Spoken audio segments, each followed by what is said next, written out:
Hello बच्चों, welcome to all of you in toppers physics. Manish Ranjan. और आज फिर हम स्कैटरिंग ऑफ लाइट में एक बेस्ट एग्जांपल लेकर के आ रहे हैं। Why the sky is blue, why the sky is blue. इसके बाद हम बताएंगे कि why the sun appears red at sunrise and sunset. और फिर वैसे तो मैंने पिछले वीडियो में इसके बारे में बता दिया था, फिर भी चूँकि कभी कभी लॉन्गर टाइप के भी कभी कभी क्वेश्चन पूछ दिए जाते हैं 3 मार्क्स के, तो उसमें डायग्राम बनाना ज़रूरी हो जाता है। 1 मार्क्स और 2 मार्क्स के हैं तो उसमें तुम सेंटेंस लिख सकते हो, लेकिन अगर 3 मार्क्स के क्वेश्चन पूछते हैं तो उसमें डायग्राम ज़रूरी है बनाना, थोड़ा और अच्छा रहेगा, कंसेप्ट भी क्लियर हो जाएगा और अच्छे से पढ़ लेंगे तो और अच्छी बात हो जाएगी। तो why the sky is blue, उसमें हमने देखा कि स्कैटरिंग ऑफ लाइट में लाइट का तितर बितर हो जाना, लाइट का छितरा जाना, लाइट को to throw light in random direction. अब उसी चीज़ का होता है द स्काई इज़ ब्लू।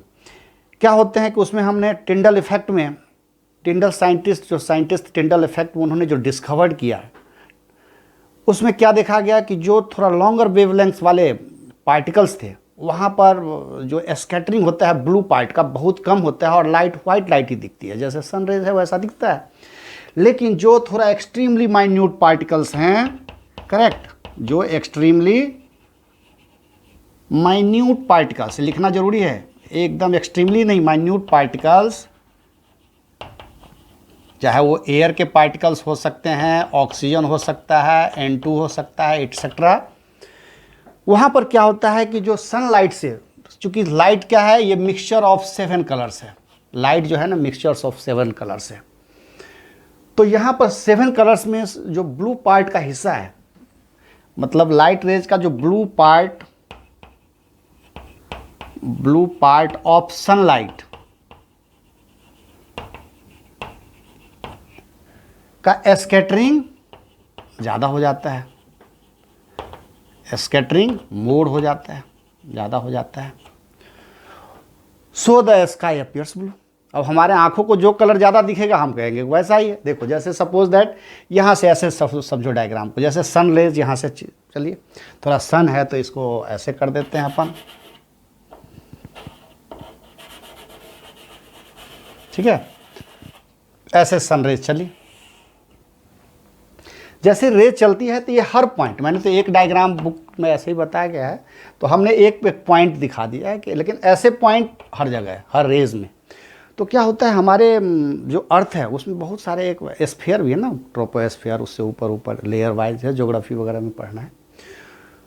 तो क्या होता है, जैसे जैसे जाओगे आउटर स्पेस में एयर कम हो जाते हैं मॉलिक्यूल्स, जहाँ ऑक्सीजन, नाइट्रोजन या नीचे वाले पार्ट लेयर में डस्ट पार्टिकल्स वगैरह ज़्यादा होते हैं। तो ऊपर वाले जैसे जैसे जाओगे तो ऑक्सीजन, नाइट्रोजन, ये सब के ज़्यादा मॉलिक्यूल्स वगैरह मिलते हैं। तो यहाँ क्या होता है कि जैसे लाइट यहाँ से करती है, टकराती है इससे, नहीं तो क्या होता है, एक्सट्रीमली माइन्यूट पार्टिकल्स, जो टिंडल इफेक्ट हमने लास्ट पिछले वीडियो हमने देखा है, तो उसमें क्या होता है, उसका चूँकि ड्यू टू शॉर्टर वेवलेंथ्स, क्यों होता है ऐसा, ड्यू टू शॉर्टर वेवलेंथ्स,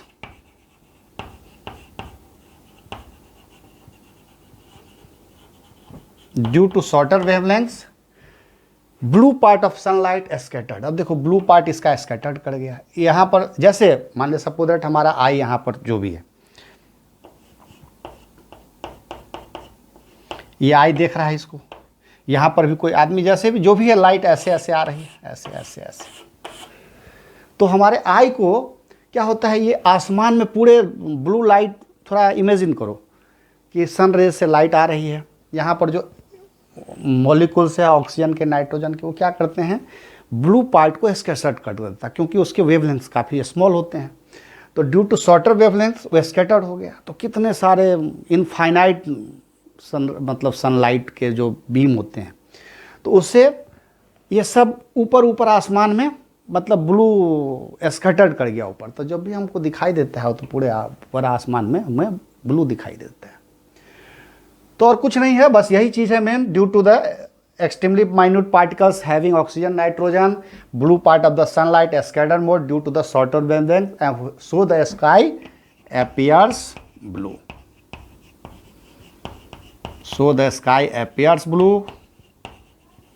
अब बोलोगे कि सर ये तो मैं पिछले वीडियो में भी जान गया, आपने ऐसा क्या बताया। हाँ, इसमें थोड़ा एक चीज़ और है रिमार्क करने वाली चीज़, जो NTSC जी और बोर्ड में भी पूछे जाते हैं ऑब्जेक्टिव में। अब ऐसा बताओ कि ऐसा पूछते क्वेश्चन कि सपोज दैट इफ़ द, यदि सपोज दैट कोई एटमॉस्फेयर नहीं हो अर्थ पर, अगर सपोज दैट अर्थ पर कोई एटमॉस्फेयर, इफ़ यदि कोई atmosphere, if there is no atmosphere, there is no atmosphere, if there is no atmosphere on earth, तो क्या होगा। यदि अर्थ पर कोई एटमॉस्फेयर नहीं हो, तो एटमॉस्फेयर नहीं होगा तो ये मॉलिक्यूल्स नहीं होंगे, ऑक्सीजन नाइट्रोजन वगैरह के नहीं, ये डस्ट पार्टिकल्स नहीं होंगे, तो लाइट का कोई स्कैटरिंग नहीं होगा। और जब लाइट का स्कैटरिंग नहीं होगा तो कोई लाइट मुझे दिखाई नहीं देगा। और so the space, so the sky, sky फिर कैसा अपीयर्स हो जाएगा, स्काई अपीयर्स कैसा हो जाएगा, ब्लैक, पूरे के पूरे ब्लैक एंड डार्क दिखाई देगा, क्योंकि कोई स्कैटरिंग ही नहीं होगा तो कोई लाइट रिफ्लेक्ट नहीं करेगा तो हमको नहीं दिखाई देगा, क्योंकि कोई चीज़ टकरा करके फिर हमारे आंखों तक आती है, इसलिए तो हम कोई चीज़ को देखते हैं। तो क्या होगा कि if there is no atmosphere on earth, तो क्या होगा, स्कैटरिंग नहीं होगा, है ना, स्कैटरिंग नहीं होगा। और जब स्कैटरिंग नहीं होगा तो स्काई जो अपीयर्स है वो ब्लैक और डार्क दिखेगा। इसीलिए so this is the reason why in outer space, in outer space, astronaut जो जाते हैं आउटर स्पेस में, आउटर स्पेस में जाओगे ना, बहुत बहुत हाइट पर चले जाओगे, जैसे मतलब इस स्पेस से, अर्थ के एटमॉस्फेयर से थोड़ा और ऊपर काफ़ी चले जाओगे, तो वहाँ क्या है, in outer sphere there is no atmosphere है, कोई एटमॉस्फेयर नहीं है। इसीलिए जो एस्ट्रोनॉट होते हैं उनको स्काई कैसा दिखता है, black and dark. In outer space there is no atmosphere,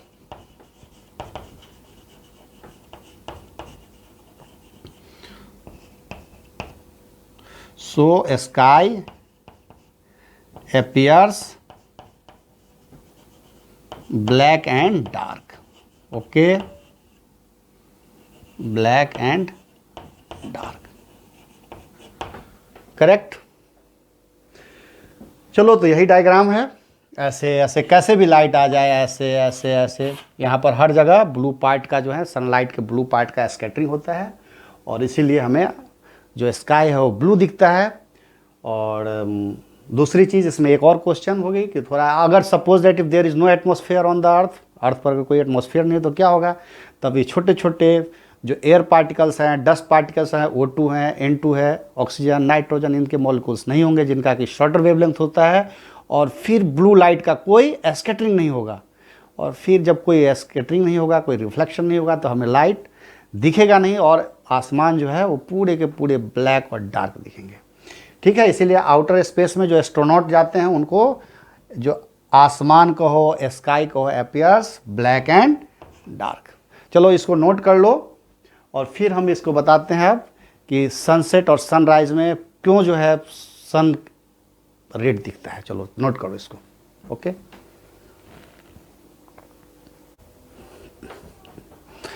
चलो, नोट कर लिए, ठीक है, तो नोट कर लिए। अब नेक्स्ट जो टॉपिक है, why the sun appears red at sunrise and sunset, उसके भी वही लॉजिक होते हैं, स्कैटरिंग हो जाता है, और due to scattering of light, ऐसा बोल सकते हो वन सेंटेंस का। लेकिन इसमें भी अगर 3 मार्क्स का क्वेश्चन पूछ दे और कोई तुमसे डेप्थ में बात करना चाहे, कि तुम्हारी डेप्थ को जानना चाहता है कि वो एक्चुअली में तुम जानते कितना हो, तो फिर उसको इस तरीके से बताना बहुत ही ज़रूरी है, ओके। और सामने बच्चे वो वगैरह हैं तो वो लोग थोड़ा मदद कर देते हैं, चलो भाई सर बना देता हूँ बोर्ड पर, ये सब चीज़ ऐसे करो तो थोड़ा और अच्छा होगा।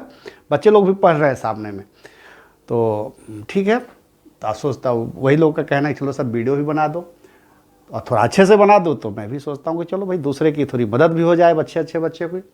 तो चलो, why the sun appears red at sunrise and sunset, the answer is due to the scattering of light, due to the atmospheric refraction the sun. अब सन का क्या होता है एक्चुअली में, when the sun near the horizon, actually में देखो ये जो है ना सन ऐसे, सपोज दैट मैं यहाँ खड़ा हूँ, नहीं मैं सपोज दैट यहाँ खड़ा हूँ, ये मेरी आँख है, ये मेरा आई है, मैं ऐसे खड़ा हूँ और इधर से ऐसे देखता हूँ, नहीं ऐसे सन ऐसे देख रहा हूँ कि सन वहाँ निकल रही है एकदम से, तो यहाँ से कोई देखता है तो ये हॉरिजन कहलाता है, मतलब सन नियर द हॉरिजन। अब जब सन यहाँ है तो यहाँ वाली जब सन जहाँ से निकलती है, जहाँ सवेरे में मॉर्निंग में, तो काफ़ी डिस्टेंस है। थोड़ा सन को चलो ऐसे कर दिया जाए, थोड़ा रेड दिखना चाहिए सन, ठीक है।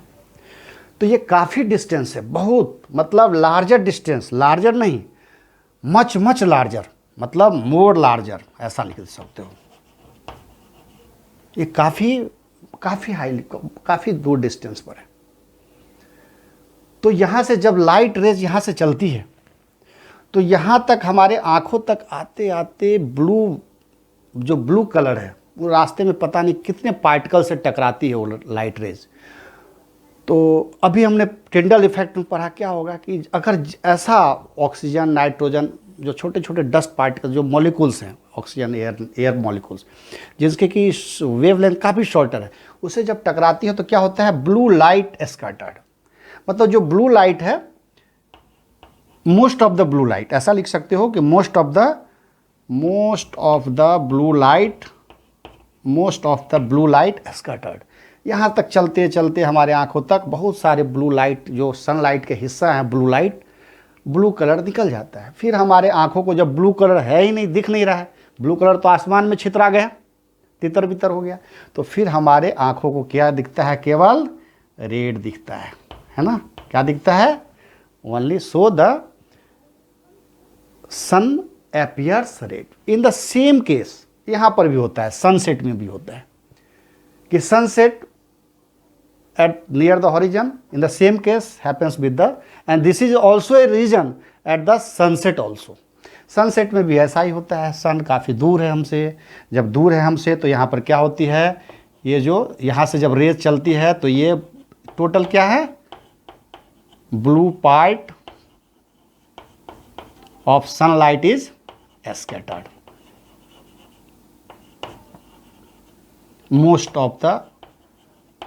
Most blue part is scattered, और सो द सन एपियर्स। जब ब्लू पार्ट स्कैटर्ड हो गया तो हमको क्या, so the sun appears red, ठीक है।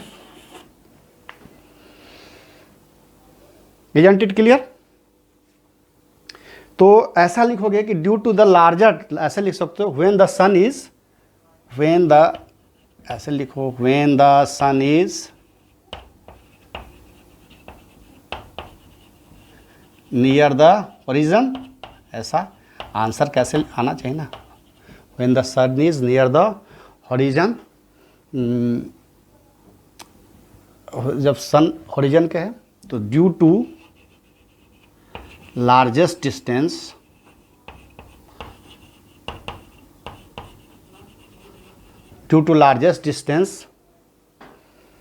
मोस्ट ऑफ द ऐसा, most of the blue part of sunlight,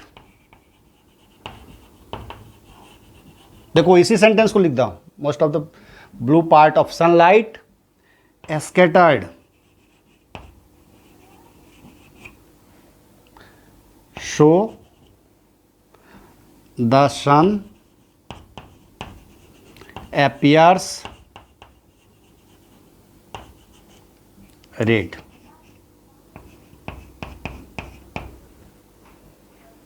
और सेम चीज ऐसा ही होता है, और so the sun appears red at, ऐसे लिखो, सनसेट एंड सनराइज, ऐसा लिख सकते हो। पहले सनराइज लिखना था, खैर कोई बात नहीं, ठीक है ना, सनराइज एंड सनसेट। तो यही चीज, सेम चीज यही होता है, most of the blue part of the light is scattered due to the more larger distance, या more larger distance, much more larger distance जो लिखना हो। यहाँ पर क्या होता है देखो, हाँ एक चीज़, और दूसरा चीज़ ये कि इफ़ द सन, यहाँ पर सन क्या है, एट ओवरहेड, एट नून में क्या होता है, सन क्या होता है हमारा, ओवरहेड, एट ओवरहेड। देखो सन जो है ना यहाँ ओवरहेड पर है। यहाँ पर क्या होता है, देखो ये डिस्टेंस, देखो ये डिस्टेंस और ये डिस्टेंस, देखो ये काफ़ी शॉर्टर डिस्टेंस है, ये है शॉर्टर डिस्टेंस है कंपेयर टू दिस डिस्टेंस। तो यहाँ भी होता है, ऐसा नहीं, ब्लू पार्ट यहाँ भी स्कैटर्ड होता है लेकिन बहुत कम होता है। यहाँ पर भी ब्लू पार्ट स्कैटर्ड होता है, लेस, ऐसा लिखो, less blue part scattered, blue part of sunlight, ऐसा जगह के कारण लिख दिया नहीं। तो इसमें एक चीज़ और बना कि व्हेन द सन इज, जब सन हमारे जब सूरज सन हमारे ऊपर होता है दिन में, तो दिन में तो लाइट पूरे जो है ना सूरज एकदम वाइट दिखता है नहीं, सन वगैरह। तो उसका मेन रीज़न ये है कि ये काफ़ी compare to sunset and sunrise this distance is very shorter, and due to the shorter distance of course the blue part of sunlight scattered, but it is a little bit of blue part of light scattered, so the white light, so the sun appears white. ऐसा at noon sun is at our forehead, our head, at overhead, due to the shorter distance,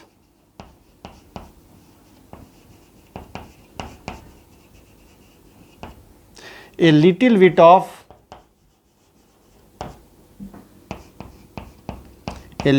of blue part of sunlight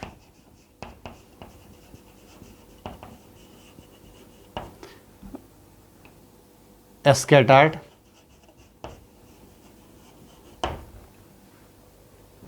ठीक है, so it appears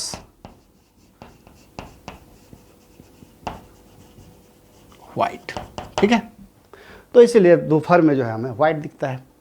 okay, तो चलो बस और कुछ नहीं, मैंने केवल ऐसे ही थोड़ा और कंसेप्चुअली बता दिया। खूब अच्छे से पढ़ाई करो, ऑल द वेरी बेस्ट। और कुछ भी हो तो कमेंट्स में जा कर के ज़रूर कुछ मैसेज कर देना कि और क्या चीज़ तुमको नीड है, किस तरीके से और क्या क्या टॉपिक में तुमको चाहिए कुछ सजेशन, ठीक है। तो ऑल द वेरी बेस्ट, इसको नोट करो। ओके।